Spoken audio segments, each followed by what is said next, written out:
Good morning. It's Sunday, March 8th, and whenever you watch this, please know that it's pertinent to you.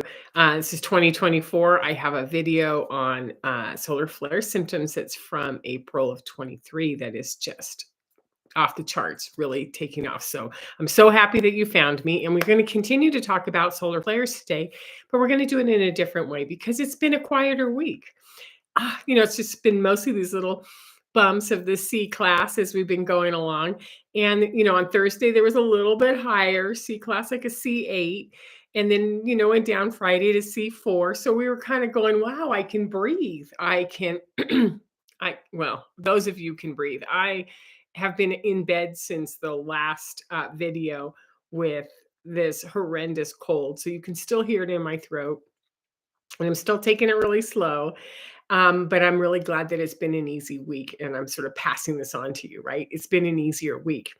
And then yesterday, Saturday, which would be the 10th, we had an M1, which was like an M class, which again is 10 times more than the C class. And it was a really low, sort of about midday, really low level M class.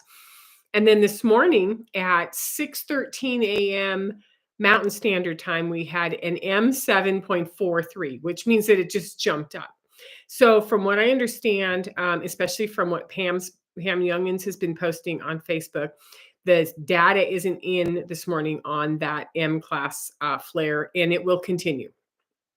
They will continue to give it to us and tell us whether it's what it really actually was, how long it was, and then are we on a trajectory up with some M class, or was it just a random one or two bumps? So we'll see. So the topic for today is that quiet is good, right? Having quiet solar flare time periods is good because it gives us a chance to integrate. It gives us a chance to recalibrate. It gives us a chance to rest, right? And keep in mind that even though you may not feel like it's been a phenomenal resting period, there might be some other reasons for that because we're in the last 2 weeks of Pisces, and Pisces is this sort of galactic, open space, floating feeling where there's emotions and there's connections and things are going on, and you're just like, what the heck is? I can't attach things very well. I'm in a much broader perspective than I usually am, right? And we also have these enormous astrological aspects. So, transits and aspects that are happening that the astrologers are like, good luck with that one, right? They're just on it and it's hard. So whether we're in this restorative state or this slow motion, I kind of like it because I'm a double Pisces and my Pisces is conjunct. They're 7 degrees apart. So my moon and my sun just kind of don't know the difference. So that's my world. So I'm feeling really comfortable in realizing that there are a lot more people out there that are feeling an enormous amount of discomfort. That makes sense, right?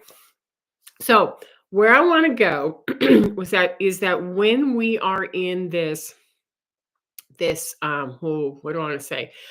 In this place of calm, we don't want to make any assumptions. We don't want to make any assumptions that it's over. We don't want to make any assumptions that it's going to get worse. We don't want to make any assumptions. So I'm going to go to Don Miguel Ruiz, the 4 agreements, which is always do your best, be impeccable with your word, don't take anything personal, and make no assumptions. And when we make no assumptions, it comes with the in the tarot, right? The rules. So making no assumption is it goes from the prince or the young male at always do your best to the king, which is the visionary, the be impeccable with your word, right? And the princess or the page, the messenger, depending on what deck you have, right?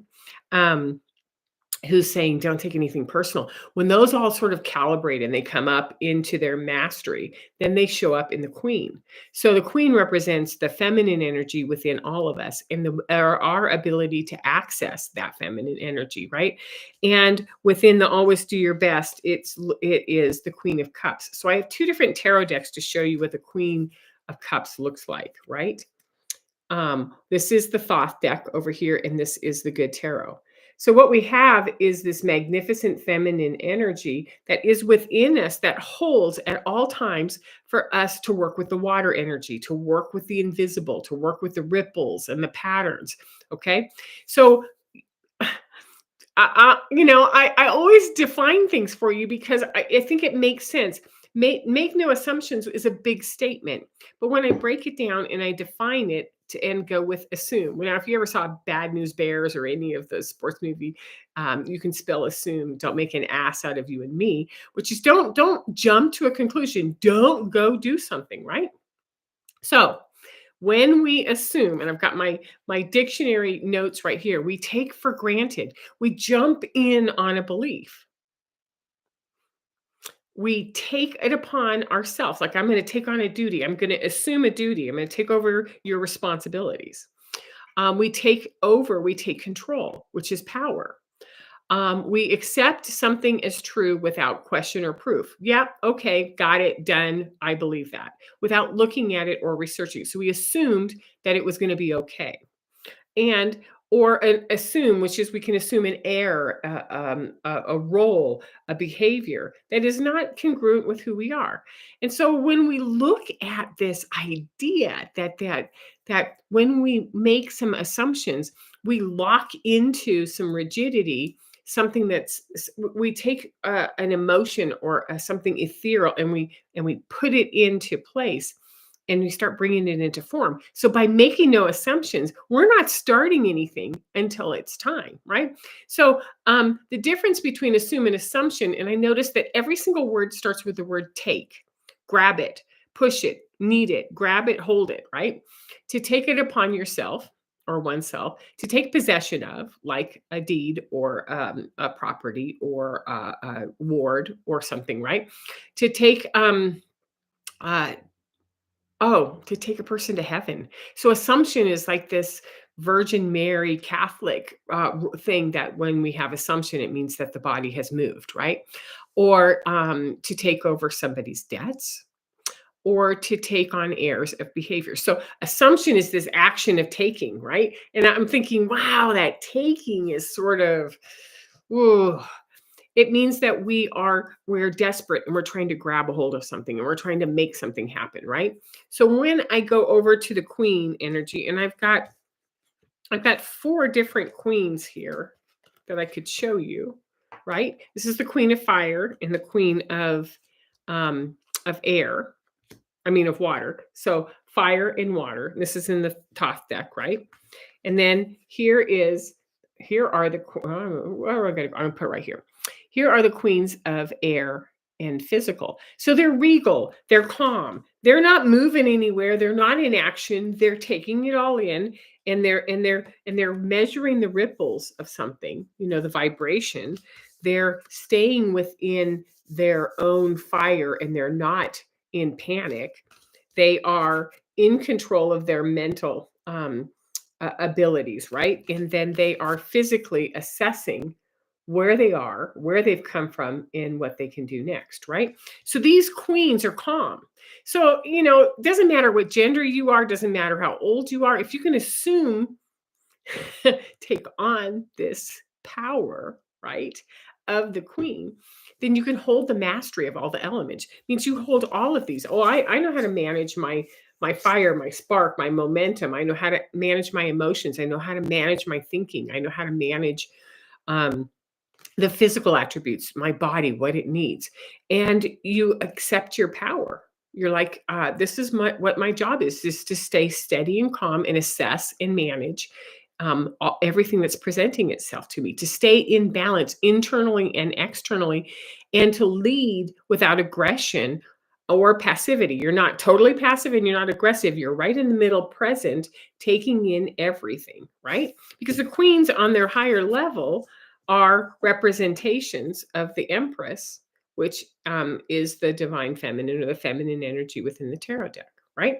So it's just sort of, I like to bring the tarot in because it gives us some pictures and it gives us some perspective, because there's a level of balance that comes with make no assumptions, which is that you're not going to rush, you're not going to jump, you're not going to push into a mental or physical construct I'm not going to create the sky is falling, or it's over with the solar flares, or it's going to get worse. I don't know. And none of us know what's going to happen with the solar flares. So we can't make any assumptions. All we can do is hold and watch and see what unfolds. Now, I need to plug always. The reason I do these videos is that I'm a coach and I work with the invisible, and I work with the invisible within you, within your partnerships, within your relationship. And when you aren't sure how to navigate through these unknowns, then I have a lot of tools and a lot of skill sets that we can share together and get your feet on the ground and get you moving forward without reaction, without fear, and without assumption. So, you want more information about me, the information's down below. Also, like and subscribe because I do this weekly and I've got 6 tips for you today, right? So, the first tip is that with these solar flares, we just don't know what they're going to do. Having a quiet week well, actually sort of a quiet 2 weeks after an enormous 3 C class flare or X class flares in a row kind of knocked us a little sideways. So we're still integrating, we're still putting things together. We don't know how they're going to affect us. We don't know the answer to anything. All we know is that they're invisible, that they're space weather, NASA, Pam Youngins on Facebook, they're going to tell us what's going on, right? And they're going to show us the numbers, but we don't know what that means. So hold open. So number one is to hold open and be curious and let them inform you, right? Let them tell you, oh, they're going up. Let's see what they do. They're getting quieter. Let's see what they do. Because what we do is we notice the patterns within ourselves and within the outer world, and then we know what to do, right? That's the first one. Number two, resist the urge to control, assume, direct yourself and each other during the solar flare phase, which is, do you go into panic? Does your head hurt and you start to contract? Do you go into fear? Because this invisible, unknown event going on that people are now starting to pay attention to after a year and a half of steady growth is going to bring out anxiety. It's going to bring out our uncertainty. It's going to make us unsettled. We're going to want to control issues. And I'm urging you, number two, to soften and observe. So resist the urge to control and soften and observe. That's number two. Number three, feed and nurture your human body by all means, and the human bodies around you that you're in charge of, right? And also nurture your energy system while you're in the observer mode, like things like water, minerals, wet rest. Pay attention because we're in a resting period. We don't know that we can't assume, right, that it stopped. We can't assume that it's going to stay quiet for a while. We just know that when it slows down, we do something to take care of ourselves. So I've played a lot of sports in my life, and when you're in the game, you're in it. Man, you're just in it. It's all out. When you're out, you drink your water, you rest, you follow the game, and you get your system and your breath back until you go back in. So it's not dissimilar to that.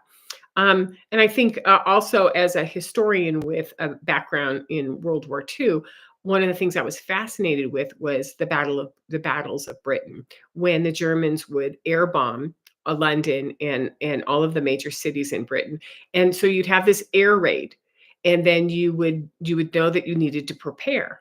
And so this is the very similar. We have something that comes across that says, hey, we just had a flare. Now, over the next 3 or 4 days, you're going to feel some intensity around that, right? So number three is to feed and nurture your body and your energy system when it's down, when you can restore and rest it. Okay. Number four, keep in mind that there are also some astrological transits and aspects that are giving us a really powerful surges, putting pressure.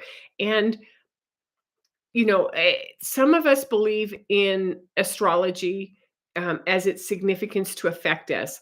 I always go to the moon.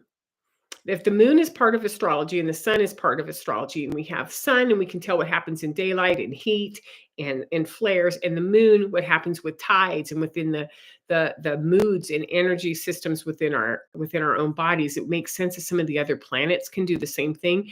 And what I'm going to tell you is that the planets are in a big huddle right now going, and then we're going to do this to them, and then we're going to do this, and they're pushing us towards something, right?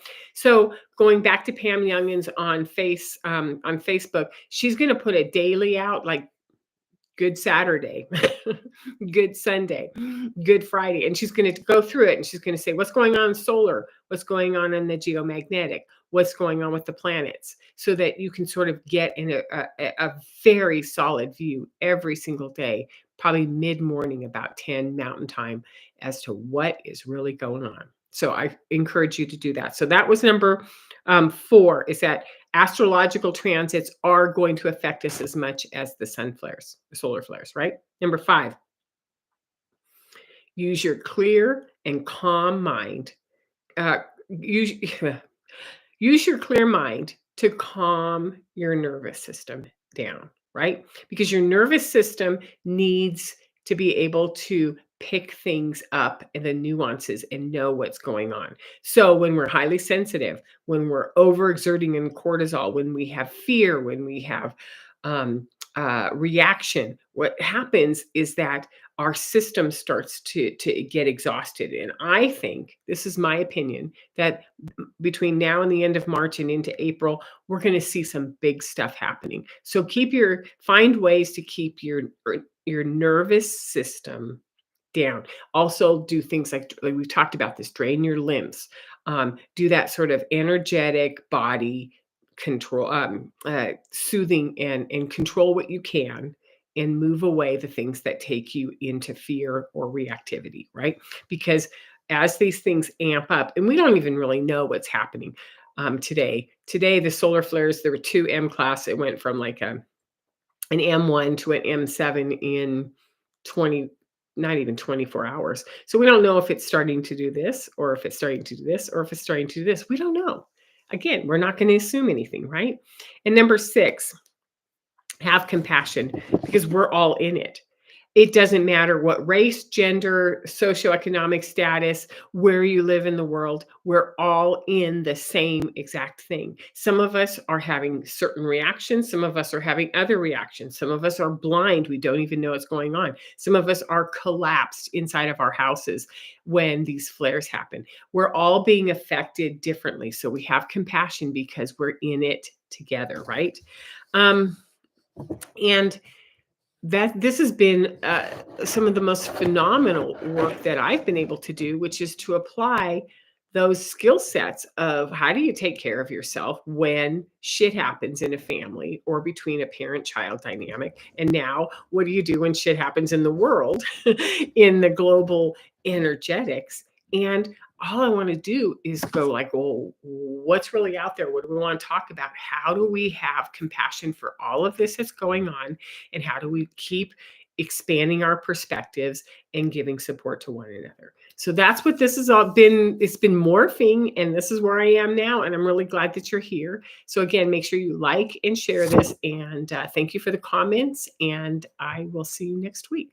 Take care.